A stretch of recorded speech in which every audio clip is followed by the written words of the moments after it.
vamos con Sara López, que tiene más información. O sea, sí tengo más información, pero eso de Sara López, ya solo le falta decirme doña Sara, y eso no lo vamos a permitir todavía. Vamos a hablar de algo que a veces puede dar un dolor de cabeza grave, y no en un día, sino por muchos meses. Llegó la hora y decidiste construir, pero quizás tu presupuesto no es ilimitado. Mejor dicho, casi nadie tiene un presupuesto ilimitado a la hora de construir su hogar. ¿Qué hacer? ¿Cómo ejecutar ese sueño que tenemos en la cabeza? Invitamos a un arquitecto para que nos pueda comentar cuál es el paso a paso, de inicio a fin, qué es lo recomendable a la hora de levantar nuestra casita, nuestro hogar. Sí, es un sueño, sí, es muy difícil, pero también se puede lograr. Gracias a Leonardo, él es Leonardo Navarro, arquitecto, que cuando le comenté la idea de conversar de cómo construir con un presupuesto pequeñito, reducido, pues le llamó mucho la atención, porque es muy común que cuando empezamos con el sueño de nuestra casa este sea el panorama, ¿verdad, Leonardo? Sí, claro. O sea, bueno, un saludo a todos. Muy encantado de estar acá con ustedes compartiendo. Pues sí, en temas de construcción, como vos lo decís, uno parte de la idea que es un sueño. Las personas quieren hacer una inversión, tienen una necesidad, y lo ideal es que piensen siempre que no se cuenta con un presupuesto extenso. Considerar un montón de valores que normalmente la gente no considera, ¿verdad? Si uno dice, ay, quiero mi casa de 2 plantas con no sé cuántas ventanas y una cochera y un jardín y un patio, y ya después llegan los expertos y dicen, bueno, no es tan fácil. Se idealiza mucho, ¿verdad? En un inicio, porque no hay una noción como aterrizada de lo que se quiere contra lo que se tiene en presupuesto. Entonces, perdona, es muy importante acercarse a un profesional desde un inicio. Es muy común que vemos que nuestros familiares dicen, o nosotros mismos, bueno, estoy listo para empezar, tengo la plata o me dieron el préstamo, voy a empezar, pero conseguí a alguien que es recomendadísimo, pero no tiene un solo conocimiento de arquitectura. Leo, vamos a hacer una mini pausa. Quedamos hablando de cómo construyo con un presupuesto reducido. Y justo antes de ir a la entrevista con Warner Rojas, nuestro arquitecto Leonardo nos iba a comentar cuál es el riesgo de levantar una construcción como nuestra casa con una persona que no tiene los conocimientos básicos o profesionales para poder asegurar que esa construcción quede de la mejor manera. Leonardo, ¿a qué me arriesgo si me dicen, no, Sarita, te recomiendo a este señor, buenísimo, a mí me hizo unos apartamentos y cobra baratísimo, pero no tiene ni una sola base de arquitectura? Bueno, no necesariamente, Sara. En énfasis en la arquitectura, hablamos de la construcción como un global, ¿verdad? En donde se involucra la ingeniería, costos, arquitectura, sobre todo normas y aspectos técnicos que es muy importante valorar. Una persona que no tiene los conocimientos, ya vos lo dijiste, pone en riesgo totalmente la inversión, el sueño, el esfuerzo que ustedes, que como cliente, ¿verdad?, está tratando de desarrollar su proyecto. Y eventualmente se podrían incluso con el tiempo denotarse violaciones a las normas. En este caso, una de las más importantes en nuestro país es lo que lo rige el Código Sísmico, que tiene un montón de especificaciones técnicas sobre temas de fundamentaciones, ¿verdad?, en el terreno, fundaciones, perdón, y las características estructurales de una obra. Normalmente lo que se busca siempre es, o como recomendación, es indicarle siempre a la ciudadanía y a los interesados en desarrollar que se acerquen a un profesional.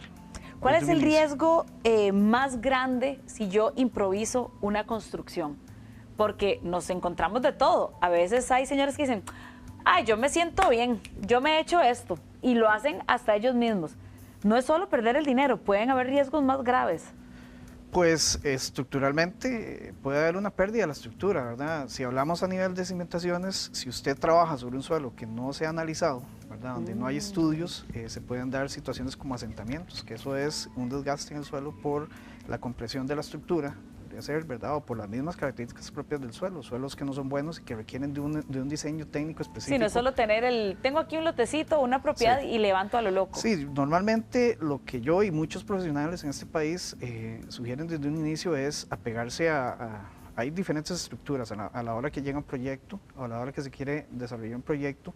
se inicia por una fase preliminar que tiene que ver con todo lo que son los requisitos y documentos que tienen relación directa con trámites y permisos. Después viene la fase cuando ya se consolida con el cliente la idea, ¿verdad? Este sueño, lo que quieren construir, y se hace una valoración del presupuesto, el costo que tienen. Se inicia con la fase de planos constructivos, especificaciones técnicas y la fase de permisos. Posteriormente, cuando ya se tiene eso, ya se tienen números, se hace un presupuesto, lo que se busca es la ejecución de la obra, y ahí es donde también entran personas que tienen conocimientos importantes en la construcción, que van de la mano de la parte de asesoría nuestra, ¿verdad? En la parte de la dirección técnica, para poder ejecutar bien el proyecto, de acuerdo a planos, de acuerdo a especificaciones, de acuerdo a todo ese proceso que se vino. Claro, si nosotros vemos eso, puede ser que para mucha gente la capacidad económica no dé. Claro. Entonces ahí es donde entra en juego valorar cosas uno como profesional, recomendar, ajustar, ¿verdad? Definirle al cliente, bueno, en este momento el presupuesto no da, podemos hacerlo por etapas, de manera que él vaya construyendo conforme vaya teniendo más capital, ¿verdad? ¿Cuáles son los riesgos de no hacerlo? Bueno, que está perdiendo la capacidad económica, ¿verdad? Su inversión financiera, puede ser que se dañe la estructura, ¿verdad? Al final sale más caro el caldo que los huevos, como se dice. Y sobre todo, si usted se quiere pasar por encima de normas o trámites, permisos, que es algo muy común que hemos visto, y a veces es mucha negligencia del cliente. Yo he tenido experiencias con otros compañeros y he escuchado muchas historias donde, por ejemplo, en un proceso constructivo, cuando se llega a la inspección, ya el constructor tomó acciones por su cuenta, apoyado por el propietario, el dueño, ¿verdad? Porque se está ahorrando tiempo, o, ¿verdad? Cosas que surgen casi siempre en la cabeza del cliente. Y cuando llega uno, se encuentra que no puede hacer una inspección porque, por ejemplo, ya las cimentaciones están completamente construidas, tapadas, en un proceso muy rápido, y empiezan a haber discrepancias entre el cliente, el constructor. Como en algún momento lo que pasa a veces en esos tipos de situaciones es que el profesional debería, para seguir una línea responsable, renunciar a la actividad y hacer una anotación en bitácora sobre lo que está pasando. Wow. Esa es una posibilidad, porque al final usted como profesional está asumiendo ese riesgo.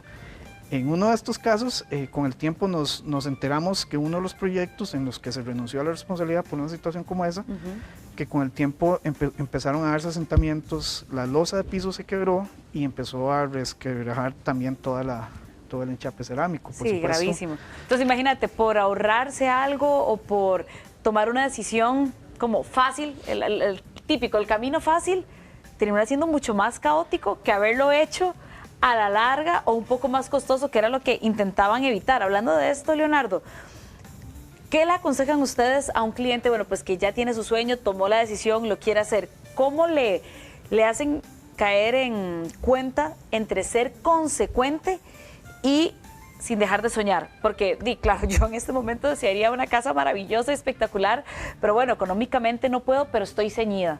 ¿Cómo tienen que ustedes también lidiar con esto de hacerle entender que quizás no es el mejor momento para algo tan grande? Sí, es como aterrizar, ¿verdad? Y traerlos a la realidad.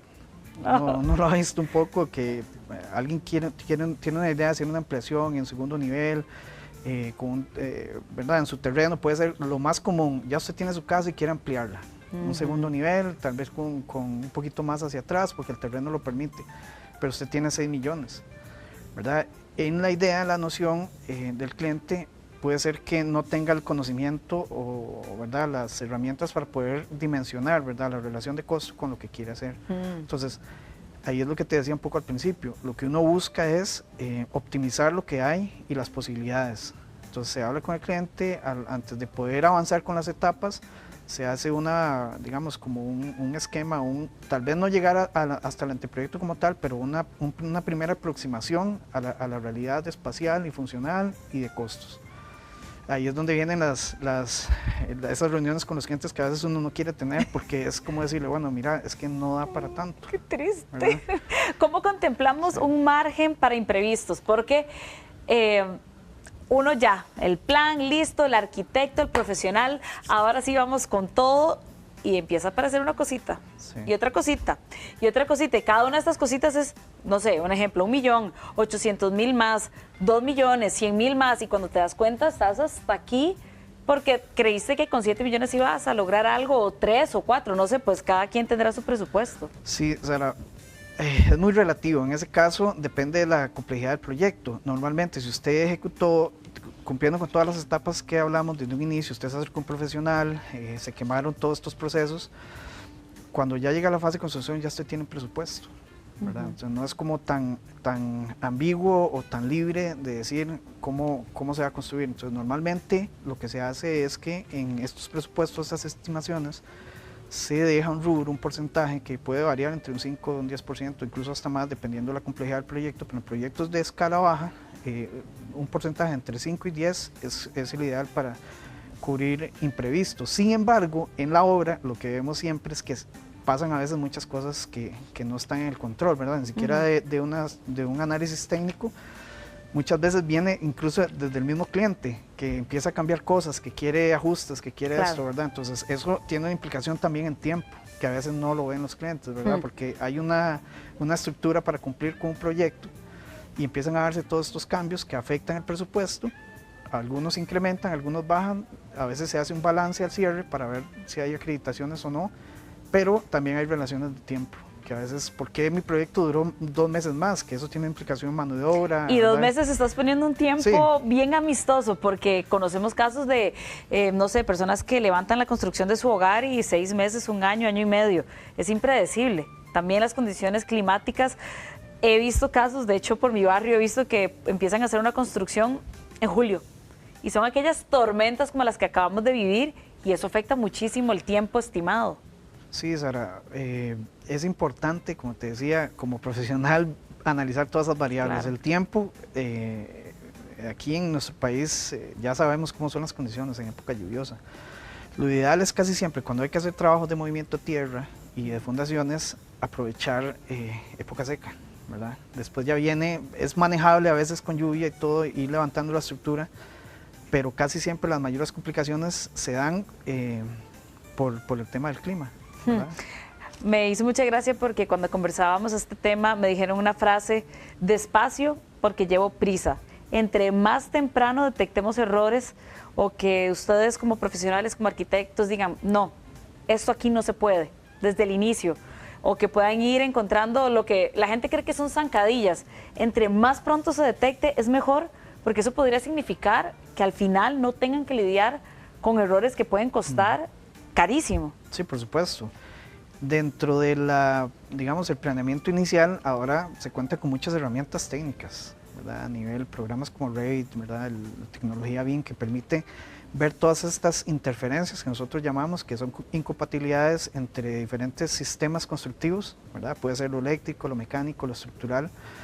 En las fases previas permite, cuando estemos en ejecución, ahorrar todos esos dolores de cabeza que se pueden presentar, ¿verdad? Y crear un tema de dineros, un tema de atraso en tiempos, mala comunicación, puede ser como una bola de nieve que se empieza a hacer, ¿verdad? Y a veces hay situaciones en que las construcciones se vuelven un poquito caóticas y densas. A veces también los clientes tienen muy buenas ideas, pero algunos no tienen el conocimiento consolidado como para poder venir y tomar decisiones sobre algo, ¿verdad? Y para eso está uno, para ayudarlos, pero a veces ellos quieren ir un poquito más allá. Quieren ir un poquito más y es donde se vienen todas esas complicaciones. La clásica historia, que el profesional no sabe tanto como yo. Yo no estudié eso, pero yo sé bien lo que estoy diciendo. Leonardo, muchísimas gracias. Me encantaría que puedas compartir tu correo electrónico por si necesitan hacerte alguna consulta, si necesitan alguna asesoría, para que puedan pues formar algún tipo de relación. Claro, con mucho gusto. Leonardo.navarro6acr.com.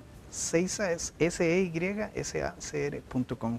Y ahí estamos a la orden. Muchísimas gracias. Muy para todos esos también. que ya dijeron, aquí voy yo, estoy listo, construcción para el 2025, tomen en cuenta esto que Leonardo les acaba de